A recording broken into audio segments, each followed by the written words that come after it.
Eggless chocolate brownie. প্রথমেই বলি, বানানো অসম্ভব সোজা। আর তার থেকেও বড় কথা, এমন কিছু ইনগ্রেডিয়েন্টস দিয়ে এই ব্রাউনিটা বানানো হয় যেগুলো সোর্স করা বা পাওয়া ভীষণ সোজা হয়। সেই কারণেই আমার আজকে আপনাদের জন্য এই রেসিপিটি নিয়ে আসা। যারা হয়তো প্রথমবার বেকিং করছেন তাদের কাজে লাগতে পারে। প্রথমে আমরা যেটা করছি, আমরা 150 গ্রামের মতো ডার্ক চকলেটকে রাফলি চপ করে নিচ্ছি। আমি খুব বেসিক ভ্যারাইটির একটা ডার্ক চকলেট এখানে ব্যবহার করেছি। আপনাদের পছন্দ মতো যে কোনো ডার্ক চকলেট দিতে পারেন। দেখুন, খুব রাফলি চকলেটটাকে এখানে চপ করে নেওয়া হচ্ছে। চকলেট যখন কাটা হয়ে যাবে বা চপ করে নেওয়া হয়ে যাবে, আমরা যেটা করব, চকলেটকে দুভাগে ভাগ করে দুটো আলাদা আলাদা পাত্রের মধ্যে রেখে দেবো। দুটো ভাগে চকলেট ব্যবহার করা হবে। দেখুন, দুভাবে দুটো বাটির মধ্যে আমরা চকলেটকে আলাদা করে রেখে দিলাম।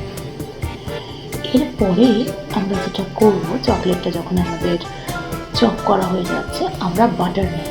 আমি এখানে 120 গ্রামের মতো প্লেন যে টেবিল বাটার হয়, সল্টেড বাটার, সেই বাটার নিয়েছি এবং সেটাকে নিয়ে ছোটো ছোটো টুকরো কেটে নিয়েছি। বাটারটা কিন্তু রুম টেম্পারেচারে ছিল না, এটা ফ্রিজ থেকে নেওয়া। এতে কী হয়, কাটতে সুবিধা হয়। চাইলে আনসল্টেড বাটারও ব্যবহার করতে পারেন। আগেই বলছি, আমি একদম ইজিলি অ্যাভেলেবল যে ইনগ্রেডিয়েন্টস হয় সেইগুলোকে ব্যবহার করেছি এখানে। বাটার যখন আমাদের কাটা হয়ে যাচ্ছে, এই বাটার থেকে যে হাফ চকলেট আমরা রেখেছিলাম তার সঙ্গে মিশিয়ে নিচ্ছি। এটা মেশানোর পর আমরা যেটা করবো, এই দুটোকে আমরা একসঙ্গে মেল্ট করব। এই মেল্ট করার জন্য একটা পাত্রের মধ্যে আমি এখানে জল ফুটতে দিয়েছি। এর উপরে যে বাটার আর চকলেটের বাটিটা আছে ওটাকে বসিয়ে ধীরে ধীরে ওই গরমের মধ্যে মেল্ট করতে হবে। এই প্রসেসটাকে ডাবল বয়েলার সিস্টেম বলা হয়। মোটামুটি 3 থেকে 4 মিনিট লাগে। 3 থেকে 4 মিনিটে দেখবেন চকলেট আর বাটার একসঙ্গে গলতে শুরু করবো। যখন গলতে শুরু করবো তখন কন্টিনিউয়াসলি একটা স্প্যাচুলা দিয়ে মিক্স করে যেতে হবে, সো দ্যাট বাটার আর চকলেট একসঙ্গে একদম মিশে একটা খুব স্মুথ রানি মিক্সার তৈরি হয়ে যায়। চাইলে এই প্রসেসটা মাইক্রোওয়েভও করে নিতে পারেন, কিন্তু double boiler compare to microwave easy হয়। এইবার আমরা ড্রাই মিক্সচারগুলো মেশাবো। আমরা এখানে নিয়ে নিয়েছি 100 গ্রাম অল পারপাস ফ্লাওয়ার বা ময়দা, তার সঙ্গে নিয়েছি 50 গ্রাম কোকো পাউডার।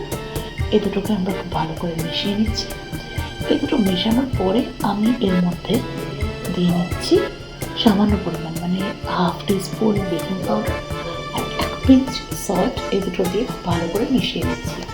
এখানে বলি, বেকিং পাউডার কিন্তু স্কিপ করতে পারেন যদি আপনি মনে করেন যে খুব ডেন্স ব্রাউনি বানাবেন।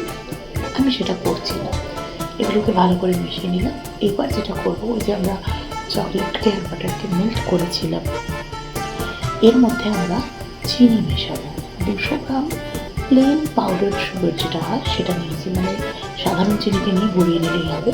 আর একটু ফ্যান্সি করতে চাইলে তার বদলে ক্যাস্টার সুগার ব্যবহার করুন। আমি সেটা করিনি, কারণ ওই যে বললাম, খুব সাধারণ ইনগ্রেডিয়েন্টস দিয়ে আমি দেখানোর প্ল্যান করেছিলাম রেসিপিটা। চিনিটা যখন মিশে যাবে, এর মধ্যে আমরা মেশাবো টক দই বা প্লেন কার্ড বা ইয়োগার্ট যদি ইউজ করেন, যেটাই করবেন প্লেনটা, সেটাও মোটামুটি আমার এখানে দেওয়া হচ্ছে 150 গ্রামের মতো, দিয়ে খুব ভালো করে মিশিয়ে নেবেন।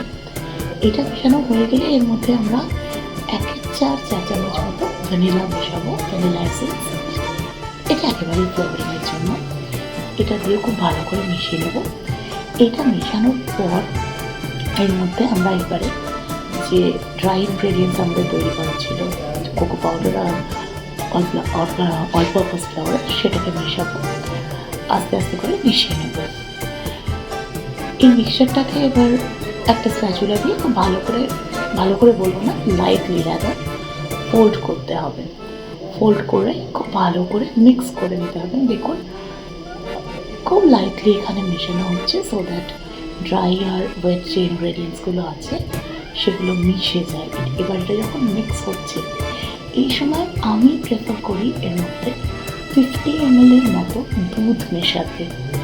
কমপ্লিটলি অপশনাল, কিন্তু টেস্টটা খুব ভালো করে আর একটা সার্টেন ময়েশ্চার এনে দেয় ব্রাউনির মধ্যে। এটা একেবারেই অপশনাল। যেহেতু এখানে ডিম ব্যবহার হচ্ছে না, দই ছাড়াও এই দুধটা ফ্লেভারটাকে আরও বাড়িয়ে দেয়। তো আমি দুধ মেশালাম 50 ml দুধ, যেটা আমি বললাম, সেটাকেও আমি এর মধ্যে ভালো করে মিশিয়ে নিলাম। এইটা যখন মেশানো হয়ে যাবে, যে বাকি চকলেটটুকু রাখা ছিল চক করা, তার 2/3 আমরা এই মিক্সচারের মধ্যে মিশিয়ে নেব। এখানে একটা কথা বলি, চাইলে এর মধ্যে ওয়ালনাট বা অন্যান্য কোনো নাটস আপনারা দিতে পারেন। আপাতত আমি যে রেসিপিটি দেখাচ্ছি জাস্ট প্লেন চকলেট ব্রাউনির রেসিপি।